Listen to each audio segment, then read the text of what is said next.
Halo teman-teman, ini serial khusus mengenai PMK Sapu Jagat untuk pemeriksaan pajak ya. PMK 15 tahun 2025 dan kita akan mulai dari seri 01, 02, 03 dan seterusnya. PMK itu kalau nggak salah ada 200 halaman teman-teman ya. Memang dunia tipu-tipu ini memang lagi sekejam-kejam ini teman-teman ya. Ada 204 halaman teman-teman ya. Dan kita akan langsung mulai pengenalan dulu teman-teman ya, pengenalan dulu awalnya karena akan makin banyak gempa bumi yang terjadi gara-gara dari PMK 15 ini. Ini adalah PMK 15 tahun 2025 mengenai bukan tata cara ya, mengenai pemeriksaan pajak. Jadi kalau dulu itu kan PMK 17 namanya tata cara pemeriksaan pajak. Kalau ini enggak, PMK 15 adalah pemeriksaan pajak.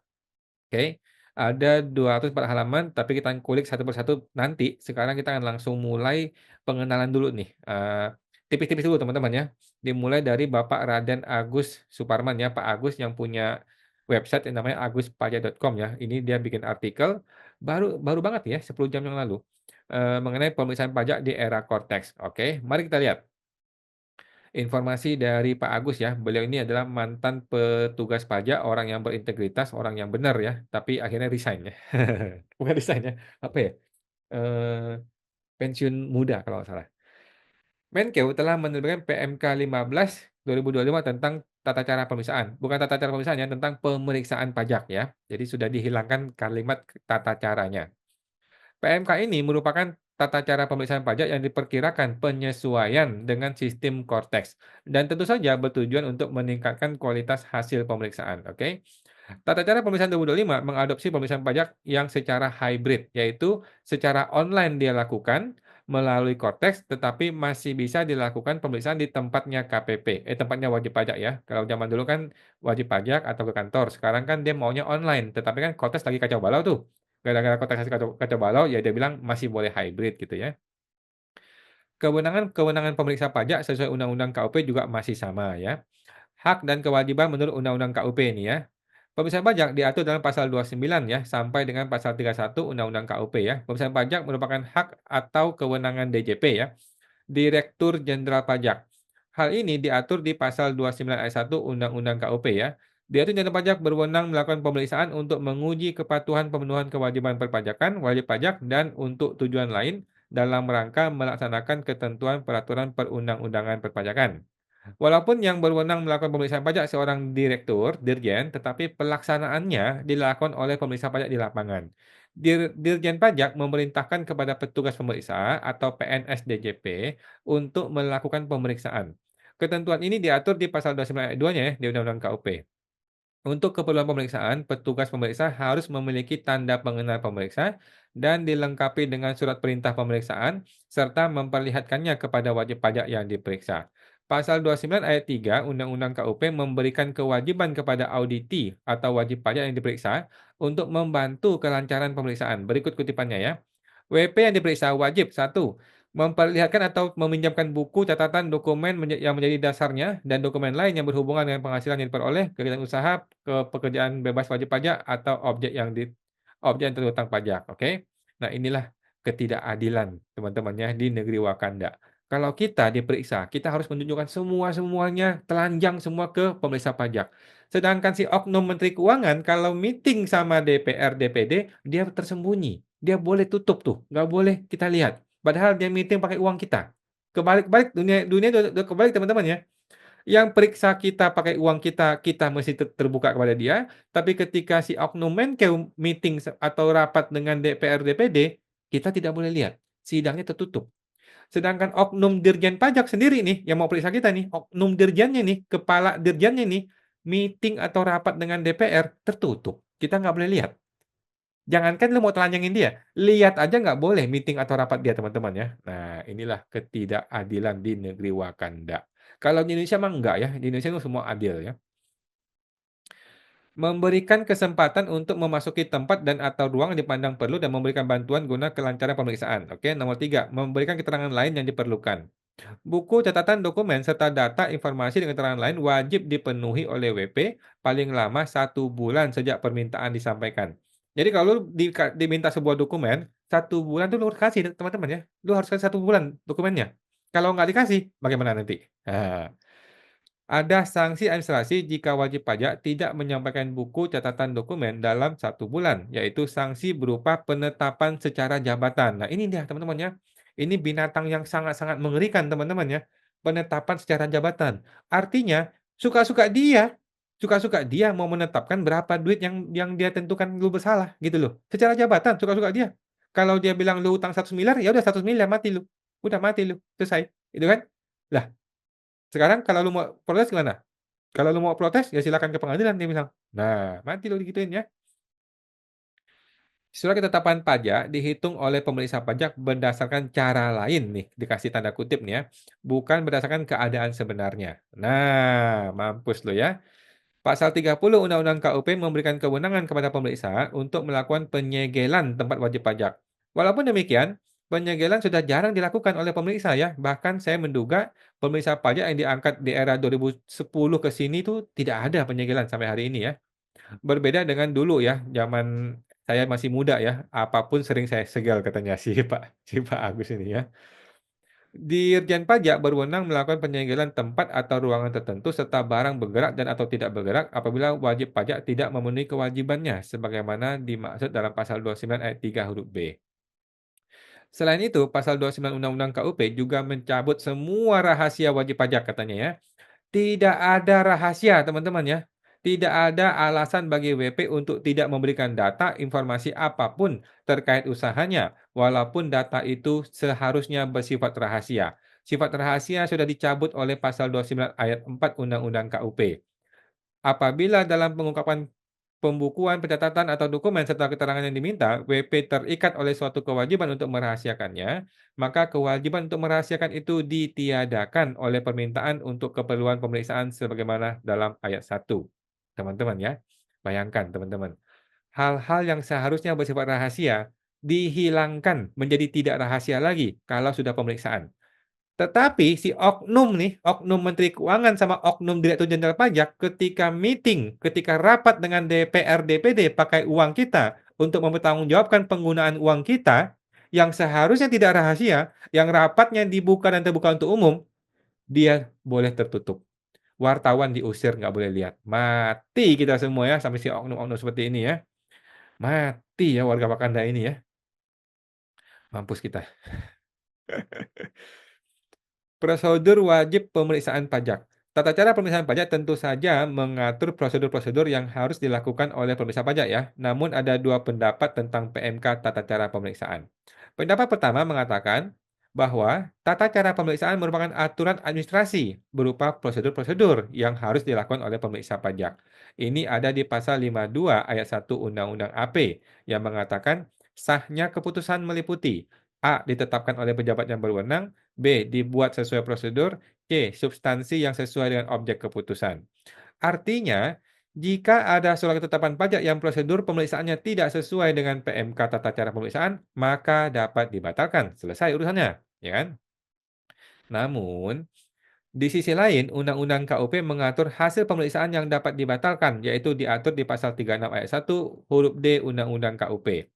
Direktur Jenderal Pajak karena jabatan atau atas permohonan wajib pajak dapat membatalkan hasil pemeriksaan pajak ya atau surat ketetapan pajak dari hasil pemeriksaan yang dilaksanakan tanpa satu penyampaian SPHP, yang kedua adalah pembahasan akhir. Artinya hanya menurut si oknum nih ya, hanya dua alasan inilah yang bisa membatalkan SKP. Walaupun menurut Undang-Undang AP ada 3 syarat yang bisa membuat sebuah keputusan itu batal demi hukum. Oke. Nah, berdasarkan ketentuan ini, maka prosedur wajib dalam pemeriksaan hanya ada dua, yaitu SPHP dan pembahasan akhir hasil pemeriksaan. Selain dua prosedur tersebut, maka dianggap tidak wajib. Jika bukan wajib, maka jika tidak dilaksanakan, tidak ada sanksi, kan gitu. Sebagian hakim di pengadilan pajak berpendapat bahwa PMK tata cara pemeriksaan merupakan panduan dari Menkeu agar pemeriksaan pajak berlaku benar, bukan syarat sah atau tidak sahnya surat ketetapan pajak, ya. Jadi, jangan heran jika jangka waktu pemeriksaan pada praktiknya tidak sama dengan PMK tata cara pemeriksaan. Jangka waktu pembahasan tidak sama dengan PMK tata cara pemeriksaan dan seterusnya. Dikasih warna orange loh sama Pak Agus tuh. Ini maksudnya ngejek maksudnya teman-teman, ini maksudnya ngejek ya. memang bangsat tuh orang-orang gitu, kira-kira gitu ya. Jadi ada oknum-oknum teman-teman, yang entah dengan sengaja atau tidak sengaja melanggar prosedur pemeriksaan. Tetapi, sepanjang dia tidak melanggar 2 syarat itu, maka dia bilang pemeriksaannya tetap sah, tidak cacat, dia bilang ya. Nah, sedangkan kita wajib pajak diikat oleh semua tata cara ini. Kalau kita melanggar satu aja, dia boleh menentukan penghasilan kita secara jabatan. Mampus warga Konoha ya, mati lo digenjot, diperas sama si oknum. Pembahasan daftar temuan sementara. Ini barang baru teman-teman ya. Ini binatang baru nih, yang namanya daftar temuan sementara. PMK baru tata cara pemeriksaan menghadirkan prosedur baru, yaitu pembahasan temuan sementara. Pembahasan temuan sementara adalah pembahasan antara wajib pajak dan pemeriksa pajak atas temuan sementara pemeriksaan yang hasilnya dituangkan dalam berita acara untuk memberikan keyakinan bahwa temuan telah didasarkan pada bukti yang kuat dan berkaitan serta sesuai dengan peraturan perundang-undangan di bidang perpajakan. Ulang, ulang, ulang. Pembahasan temuan sementara adalah pembahasan antara WP dan pemeriksa atas temuan sementara pemeriksaan yang hasilnya dituangkan dalam BA untuk memberikan keyakinan bahwa temuan telah didasarkan pada bukti yang kuat dan berkaitan serta sesuai dengan peraturan perundang-undangan bidang perpajakan. Luar biasa. Ada 3 frase teman-teman ya. Satu, keyakinan bahwa temuan telah didasarkan pada bukti yang kuat. 2, keyakinan bahwa temuan telah, berkaitan berkaitan ya. 3, keyakinan bahwa temuan telah sesuai dengan peraturan perundang-undangan yang bidang perpajakan. Ada 3 dasar yang harus dilaksanakan dalam rangka pembahasan daftar temuan sementara. Pembahasan temuan sementara diatur di PMK 17 pasal 17 ya, PMK 15 ya, bukan PMK 17 ya.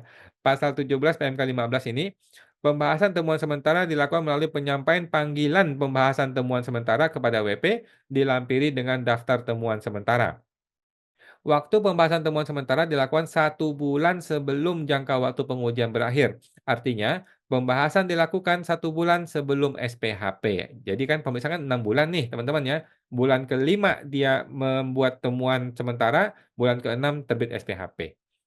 Jika jangka waktu pengujian pemeriksaan lengkap 5 bulan, maka bulan keempat harus sudah ada panggilan pembahasan temuan sementara.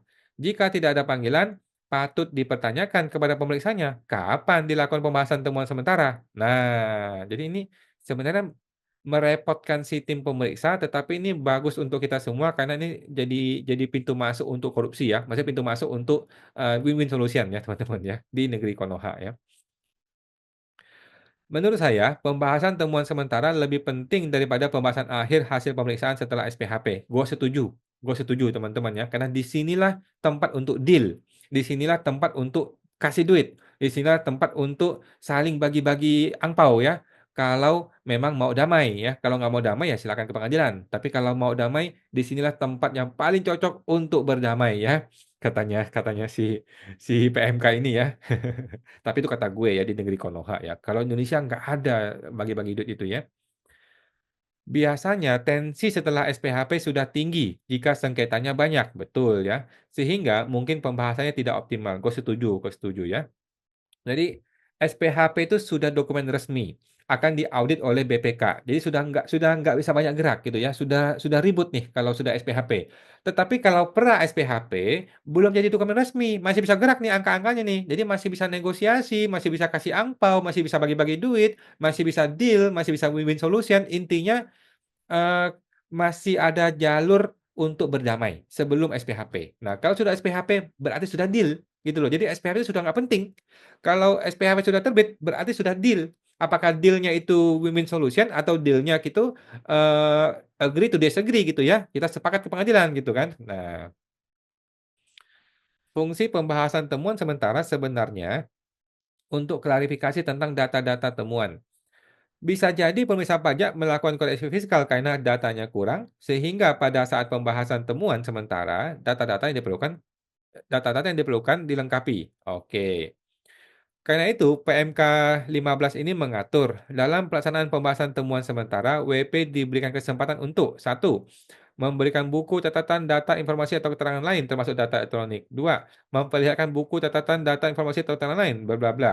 3, kok ini lagi, memberikan data, buku, catatan, dokumen elektronik yang dipinjam atau diminta berdasarkan surat permintaan yang berada di pihak ketiga dan belum diperoleh wajib pajak, dan atau menghadirkan saksi, ahli, atau pihak ketiga dengan menyampaikan surat penunjukan saksi, ahli, atau pihak ketiga oleh wajib pajak. Oke. Dengan demikian, kita harapkan pada saat pembahasan temuan sementara ini, sebagian besar koreksi fiskal sudah jelas, memiliki dasar koreksi yang kuat, dan dapat dipertanggungjawabkan. Ini gue setuju banget teman-teman ya. Jadi, kalau mau bagi-bagi duit, udah nggak keburu kalau SPHP, harus di-pra SPHP. Nah, zaman dulu tuh nggak ada pra SPHP, sehingga jadi ribut nih, begitu masuk ke SPHP kok tiba-tiba angkanya fantastis gitu kan. Nah, sekarang sudah ada pembahasan temuan sementara. Di sini harus deal sebagian besar, karena kalau lu nggak deal, ya udah selesai gitu kan, SPHP cuman cuman formalitas gitu loh. Nah, di sini harus deal. Kalau lu mau bawa duit tuh satu satu kresek, satu kantong, satu tas lu bawa duit lu tempel ke mukanya si pemeriksa gitu kan. Nah, karena bukannya gua bilang mau korupsi, bukan teman-teman ya, tetapi kita tuh kalau bisa damai kenapa nggak damai kan gitu, ya kan? Prinsip negeri Konoha ya yang keempat ya, prinsip negeri Konoha yang keempat, kalau bisa damai dengan angka yang wajar, ya mending damai, kan begitu, ya kan? Apa ya prinsip Konoha ya? Ada 4 prinsip Konoha. Yang pertama adalah no fear no justice. Yang kedua, kalau bisa kami persulit, kenapa mesti kami permudah? Yang ketiga adalah waktu Anda tuh tidak berharga, tidak bernilai di mata oknum ya. Yang keempat, ini dia, ya ini dia. Tadi ngomong apa ya? Yang keempat ya, barusan ngomong ya. Oh ini, kalau bisa deal, bisa damai dengan angka yang wajar, kenapa harus ribut? Nggak usah ribut. Nah, itu prinsip Konoha yang keempat ya teman-teman ya. Kalau di Amerika enggak, kalau di Amerika dihajar semuanya. Demi uang 10.000 juga dia gugat ke pengadilan ya. Tapi kalau di negeri Konoha nggak usah. Di negeri Konoha, kalau bisa damai, bahkan di pra SPHP, di pembahasan temuan sementara, ya udah, win-win solution. Lu happy dapat duit, gua happy gua nggak lanjutin ke pengadilan, negara happy dapat duit, si konsultan abal-abal dapat duit juga. Jadi everybody is happy, ya. Everybody is happy dengan adanya binatang baru ini, namanya pembahasan temuan sementara. Tinggal perbedaan pendapat terkait penafsiran atau penerapan aturan perpajakan saja. Masalah perbedaan pendapat sangat wajar. Jangankan antara WP dengan Fiskus yang berada dalam kubu berseberangan. Di antara Fiskus yang sama-sama dalam satu kubu aja, bisa sangat mungkin untuk berbeda pendapat. Ini hal yang biasa, teman-teman ya. Karena itu, perlu ditengahi dengan pendapat pihak ketiga melalui pembahasan dengan tim quality assurance pemeriksaan nanti. Kemudian, pemeriksaan secara online. PMK 15 ini juga mengakomodir pemeriksaan secara online. Bisa saja nanti dilakukan pemeriksaan yang 100% secara online. Pertemuan dengan tim pemeriksa pajak dilakukan melalui aplikasi Zoom. Pemberian dokumen dilakukan secara elektronik. Wih, luar biasa ya. Pertemuan online antara wajib pajak dengan pemeriksa pajak diatur di pasal 11 ayat 3 ya, PMK Tata Cara Pemeriksaan. Walaupun ayat tersebut dalam rangka pertemuan pertama, tetapi dapat dijadikan alasan bolehnya dilakukan secara online. Oke, mantap. Jadi, Cortex memang mau pertemuan jadi online. Nah, cuman kalau pertemuan online, si oknum takut direkam, ya kan? Tetapi ini bagus buat semua orang sebenarnya. Kalau direkam, kalau online itu tiada dusta di antara kita. Kemudian waktu tidak terbuang. Bayangkan kalau harus keluar kota, harus jauh, harus meeting dan sebagainya kan repot. Mending online, ya kan? Nah, cuman ada sisi positif dan sisi negatif lah menurut gue. Tapi gue termasuk pendukung online. Karena gue tidak suka keluar-keluar, gue lebih suka online ya. Sebelumnya, pertemuan pertama harus dilakukan secara tatap muka langsung dan yang menghadap harus direksi langsung, tidak boleh diwakilkan atau dikuasakan. Sebelumnya nih ya, tapi sekarang sudah boleh online. Kalau boleh online ya boleh-boleh aja ya. Sekarang, pertemuan pertama dapat dikuasakan kepada konsultan pajak. Artinya, konsultan pajak yang sudah punya izin dan terdaftar di Sikop dapat ditunjuk oleh WP sebagai kuasa khusus, baik melalui Cortex maupun melalui surat kuasa khusus ya. Ini ada di pasal 27 ayat 4 ya. Dalam hal pemeriksaan dilakukan secara online dan dokumen pemeriksaan memerlukan tanda tangan kedua belah pihak, baik WP maupun tim pemeriksa pajak pendatangannya secara digital. Oke, good. Very good. Tinggal tinggal pelaksanaan teman-teman ya. Pasal 27 PMK tata cara ini mengatur tentang penyampaian dokumen oleh WP kepada pemeriksa pajak. Sejak era Cortes, dokumen yang disampaikan kepada pemeriksa tidak harus berbentuk fisik, tapi bisa berbentuk elektronik. Bisa di PDF-kan dahulu baru dikirim. Oke, ini bagus sekali ya teman-teman ya. Cuman harus menggunakan email resmi Kementerian Keuangan, jangan email pribadi gitu ya. Oke, ini ada lagi tapi sudah lama ya. Oke, teman-teman ya, seperti itu. Sementara seperti itu mengenai PMK 15 ini baru opening teman-teman ya. Nanti kita akan bahas satu persatu, pasal demi pasal supaya teman-teman tuh betul-betul paham bagaimana dunia tipu-tipu di pemeriksaan pajak ini bekerja, bagaimana strateginya, apa yang bisa kita lakukan, bagaimana kita bisa menanggapinya terhadap potensi-potensi yang menghantui kita semua, yang senjatanya sudah dipersiapkan oleh si oknum Menkeu itu ya, melalui berbagai, peluru-peluru untuk bisa menghantam wajib pajak supaya lu tidak bisa napas, supaya lu nggak bisa membela diri, supaya lu bahkan, tiba-tiba sudah SKP gitu. Tapi tapi enggak ya. Ada satu binatang baru yang sangat-sangat bagus ya, namanya pertemuan untuk pembahasan temuan sementara. Ini bagus banget ya, ini tempat untuk deal, tempat untuk, negosiasi, tempat untuk win-win solution. Karena ada prinsip keempat di negeri Konoha ya, kalau bisa tadi apa? Prinsip keempat negeri Konoha ya? Prinsip keempat dari negeri Konoha, kalau bisa deal win-win solution tanpa ribut ke pengadilan, kenapa tidak? Nah, itu prinsip Konoha ya, teman-teman ya. Oke, sampai jumpa, semoga terbantu.